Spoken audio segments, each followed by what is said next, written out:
Hey guys, it's Chef Robert here. Today we're gonna do a twist on the classic French toast. We're gonna do a French toast kebab with fresh bananas and a honey rum sauce.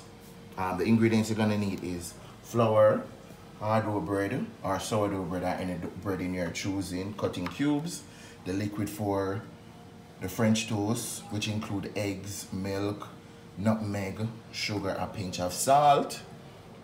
We're gonna need a fresh banana, kebab sticks, the honey and the rum for the honey sauce, oil for frying, and to finish off the French toast as it comes out of the pot, we're gonna need brown sugar and cinnamon powder. So let's go.